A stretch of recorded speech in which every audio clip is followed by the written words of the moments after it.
안녕하세요. 정연이와 그런 거 시키면 해야 되는 거예요? 아니 그냥 해봤어요. 민수의 뭐 이런 거 해서 마침 사실 요즘 김민수 대표님이 엄청 바쁜 게요. 여기저기서 현대차 전문가한테 그렇게 전화를 준대요. 그러니까 현대차가 오르기만 하면은 그렇게 연락을 드린다고. 워낙 하도 이렇게 현대차 갖고 뿌려놔가지고요. 네. 뭐 개인적으로도 주주고. 네. 그런데 아직 안 팔았어요? 네. 그 팔 수가 없게 만들지 않습니까 시장이? 그러니까 보통 보면은 지금 이제 대형주 같은 경우는 강세장이 나온다. 네. 할 때 가장 효과적인 전략은 일단 사서 먹는 거죠. 네. 계좌를 이제 먹었고, 먹은 다음에 아무 말도 안 하는 겁니다. 시장이 오르든 내리든 그냥 네. 끝까지 시장 꺾여서 고점 나올 때까지. 고점은 아마 연준이 얘기하잖아요. 연준이 이제 이만큼 했으면 됐다. 됐다. 이제 좀 이제 그만하겠다. 걷어드리겠다. 이 얘기 신호가 나올 때 그때 시장이 이제 거기서부터 변화가 좀 저희 식으로 박살나겠죠. 그 전까지는 일단 대형주는 계속 갖고 가야 됩니다. 아니 오늘 안 그래도 사실 살짝 놀랬잖아요. 3% 급등하다가 코스피가 네. 갑자기 마이너스 2, 3% 빠질 때 나는 시작이다 이렇게 생각을 했거든요.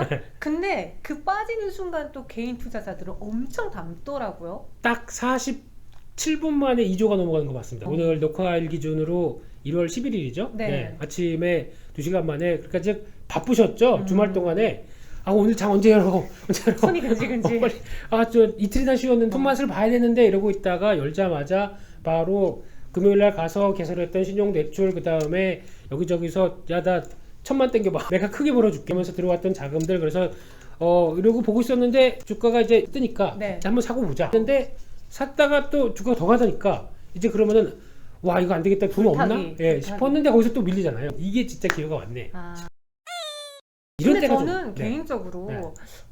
너나 할 것 없이 그냥 생각을 다들 하고 들어오긴 하겠지만 그래요? 지금 이 가격이 높은 가격이다 혹은 얘네가 실적이 지금보다 좋아지겠지 이런 생각보다는 이게 좋다더라 얘네가 대장이니 망하진 않겠지 하고 무조건 들어오는 거잖아요. 아닙니다. 그런 건 아니에요? 제가 보기에는 물론 이제 요즘 개인 투자분들이 어떤 실력이나 시장을 보는 안목 상당히 많이 들었습니다. 특히 무슨 유튜브 여러 가지 강의 특히 슬기로운 투자 생활 이것도 투자 일기 슬투일이에요 그러면? 슬투기 맨날 헛갈려요. 하여튼간 투자 일기 술 안 해요? 술 하여튼 이런 좋은 프로그램들이 많다 보니까 여기서 많이 정보를 얻으시고 공부 많이 하신 분들이 많다 보니까 여러 가지 투자에 대해서 박식하신 거는 맞습니다. 그리고 또 이게 당연히 스마트머니의 중요한 근간이 된다. 진짜 찬성하고 공감합니다. 근데 이 근간에는 그거보다 이렇게 출근했는데 점심시간에 밥 먹으러 다 같이 갔습니다. 근데 주식 얘기 막 시작을 해요.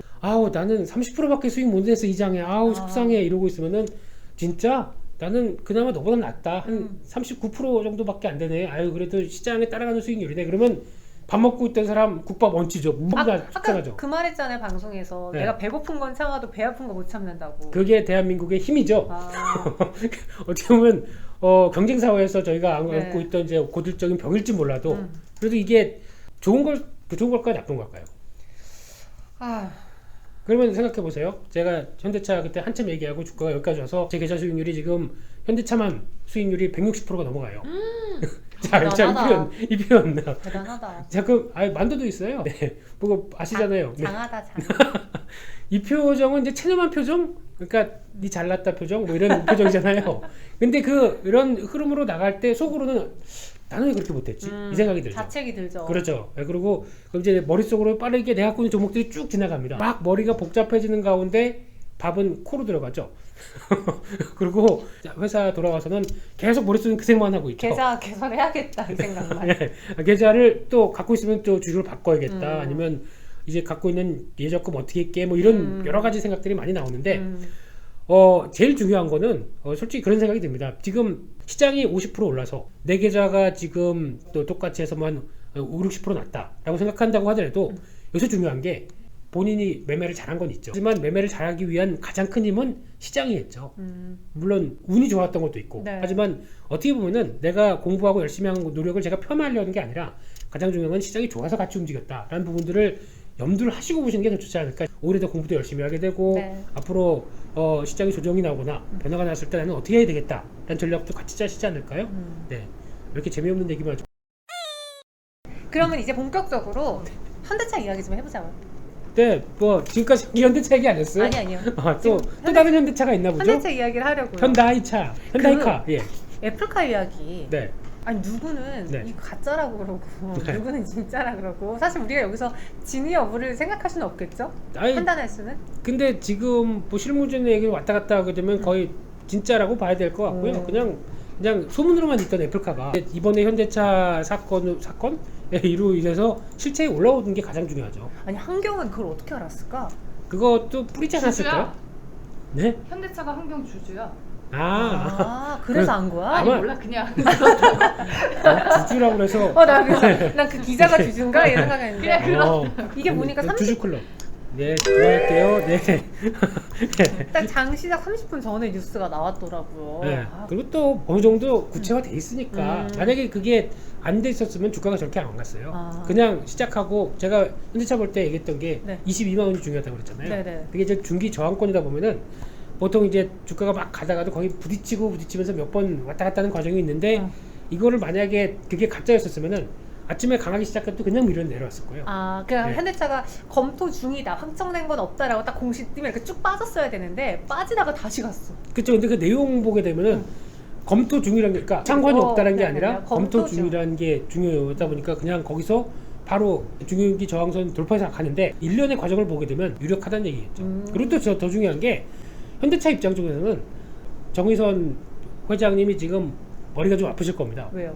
왜냐면 이제 애플카가 현대에서 이렇게 쫙 나가는 H 이렇게 거꾸로진 거 있죠. 이 이미지에서 이제 애플카를 하게 되면은 사과 달려야 되니까. 그렇죠. 아. 이제 사람들의 인식이 애플의 하청업체로 생각을 하는 상황이 나오겠죠. 그러다 보니까 아이카로 잘 팔리는 건 좋은데 뭐 애플 아이카로 나오게 되면 솔직히 이게 마진이 얼마가 될 것 같으세요?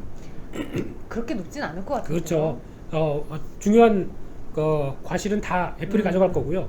기껏해야 우리는 그 애플 좋게 만드는 하드웨어 만드는 업체 이렇게 나오면은 별로 기분이 안 좋을 것 같습니다. 우리도 하는 거 많은데 우리도 준비하는 거 뭐 로보틱스도 있고 여러 가지 많은데 네. 왜 그쪽으로 애플카로 한정지어서 가게 되면 이런 취약점이 있지 않을까 싶게 되면 제가 보기엔 약간 튕길 것 같아요. 그러면 만약에 애플카를 못 하게 되면 애플이랑 현대차가 주가가 빠질 것 같다고 물어보시는 분이 있는데. 그러지 근데 않습니다. 좀 일단 빠지지 않을까? 그것 때문에 산 사람들도 있을 테니까. 빠지게 되면 기회죠. 왜냐면은 현대차 단독적으로도 할 수 있는 부분들이 더 많아요. 네, 맞는데 그냥 거기다 현대차 입장은 플러스 알파로 생각하는데 애플 입장 쪽에서는 그게 아니라 이제 현대차를 꽉 잡고 우리 마크를 갖다 붙이면서 하드웨어는 니네가 잘 만들어줘라. 하지만 우리는 소프트웨어 쪽이나. 그렇죠. 아이카를 타면서 가장 또 중요한 게 그거겠죠. 아이카를 이러고 타겠죠 이제. 자율주행으로. 예, 자율주행 타면서 밖에 뭐 보는 것도 가는 뭐 1시간 내내 밖에만 볼 수 없잖아요. 그러면은 한 10분 정도 이러고 있다 지겨운데 그러면은 시리 뭐 영화만 틀어봐 이거 시리 아니면은 요즘 뭐 핫한 애플 TV도 있고요. 그렇죠. 애플 TV 거기서 나오는 거죠 바로. 그럼 다 장착이 되겠죠. 그러면 이게 구독 서비스랑 또 연결이 돼서 꾸준하게 현금을 창출할 수 있는 소프트웨어를 계속 간다라고 하게 되면 애플이 노리는 만 있고. 아니면은 애플이랑 협력을 하더라도 별개 브랜드로 가면 어떨지 여쭤보시는 분이 있어요. 별개 제네시스나 브랜드? 아이오닉처럼 그냥 애플이랑 협력해서 나오는 차는 그냥 별개 브랜드로 가는 거. 근데 그거는 우리가 선택. 제가 여기서 중요한 게 제가 현대차에서 나온 사람이 아니고요. 애플에서 나오신 거 아니었어요? 네, no. 애플 민스 킴 no? No. I don't know Apple. 그러면 이 질문이 있어요. 그래서 네. 자기는 이제 현대차랑 현대모비스를 반반 남으셨대요. 네. 그러면 뭐가 더 좋은지, 뭐에 더 무게중심을 실어야 될까요? 여기서 앞으로 확장성을 생각하고 변화를 간다 그러면은 현대 모비스를 사는 게 맞습니다. 그래서 내가 오늘 엄청 사고 싶다 그랬는데 나를 말렸어. 오늘은 아니라고. 조정 첫날의 분위기가 나올 수도 있으니까 오늘 샀다가 그러니까 오늘 신규로 매수하는 거잖아요. 신규로 매수하는 거면은 이제 조정해서 막 고점에서 왔다 갔다 하고 있는데 여기서 잘못 딱 사게 되면은 내일부터 만약에 한 2, 3일 동안 훅 밀린다 그러면 여기가 고점이에요 지금. 그쵸. 오늘이. 그러면은 단가가 그러면 여기서 산 다음부터 5주, 10주 이런 식으로 계속 만약에 또 추가 매수해서 단가를 낮춰야 되는데 물 타야 되니까요. 근데 가격이 급하게 하락해 보세요. 그러면은 이게 벌써 벌어지기 시작하다 보니까 제 마음 아시죠? 그 마음이 이런 주가의 마음일 겁니다. 그래서 현대 모비스가 조금 더 길게 봤을 땐 좋아 보인다. 지금 시점에서 이제 서비스 쪽과 또 부품이 확장돼서 나가기 시작할 거거든요. 그렇게 되면은 현대차 이제 일괄 체계가 있죠. 그러니까 즉 부품사들도 이게 쭉 줄 세워놓게 되면 다 있고 철강사부터 이제 운송하는 회사까지 글로비스까지 쭉 다 있는데 단기적으로 이 얘기는 드려야겠네요. 아마 올해 상반기 중에 현대차가 지금 또 수건이 하나가 있지 않습니까? 뭐죠? 지난번에 2년 전 정도에 현대모비스랑 글로비스랑 합병하려고 했어요. 네. 왜냐면은 정의선 회장이 갖고 있는 지분과 이렇게 만들어서 거기서 다시 찢어서 지주회사와 이렇게 넣고 이제 현대차 이렇게 쭉 해서 지주회사를 만들려고 했던 꿈이 여러 가지 반대로 무산됐죠. 근데 지금 시점엔 해야 될 때가 온 것 같거든요. 다시 또 둘이. 네, 둘이든가 아니면은 아예 글로비스를 몰든가. 그래서 혹시나 제가 보기에는 이게 기사화되기 시작하게 되면 현대 글로비스가 또 그냥 쭉 올라갈 수도 있다고 생각이 들어요. 그래서 상한가는 뭐 요즘에는 만약 이런 얘기가 또 구체화되거나 뭐 그렇게 되면은 혹시나 글로비스, 현대 글로비스는 그냥 뭐 주식해서 좀 작년에 좀 돈 좀 벌었는데 이거 어디다 재투자할까 생각하시게 되면 시세 그냥 아무 연관 없이 네. 5주나 10주 정도 그냥 맛으로 맛으로. 한번 사놨다가 뭐 상한가 들어가면 상한가의 맛이라도 한번 보자 한쪽으로 글로비스도 한번 보셔야 될 때가 아닐까 생각도 살짝 들고 있고요. 근데 이거는 이제 반로또식이다 보니까 아직 확실한 게 아니니까 여기는. 그렇죠. 뭐 그렇다고 기사가 뭐 어떻게 나오고 어떻게 나올지 모르는데 지금 지배구조 개편 쪽에서 아직 좀 완성이 못 된 회사 중에 대표적인 회사가 현대차지 않습니까? 그럼 이제 그에 따른 기대감도 있는데 중요한 거는 그런 거 싫다. 나는 딱 보이는 거 사겠다. 부품과 자율주행과 이런 쪽으로 나간다 그러면은 뭐 현대모비스나 현대오토에버가 맞는데 현대오토에버는 좀 실체가 많이 안 잡힙니다. 제가 보기에는 회사 이렇게 쭉 본다고 하더라도 가능성은 높은데 차라리 현대차에 대한 하드웨어 쪽과 부품 쪽을 같이 결합해서 본다라고 되면 오비스가 더 맞는 것 같습니다. 그러면은 민수님은 현대차 언제쯤 매도하실 거예요? 말씀드렸잖아요. 시장 꺾일 때까지 간다고요.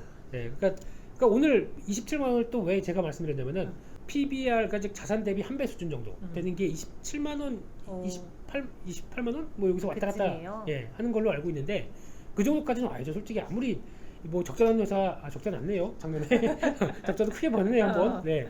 근데 그럼에도 불구하고 또 올해는 더 좋아질 거니까. 그렇죠. 실적이. 네. 그러면 그냥 가격면으로 보게 되면 한 30만 원은 넘어가야 되지 않을까라는 생각은 살짝 하는데 약올로 그래서 그 새벽 채팅방에서 네. 그 매경 그 오늘 현대차 30만 원 얘기하는 개인 투자자분들이 굉장히 많으셨어. 30만 원까지는 가겠죠, 다들.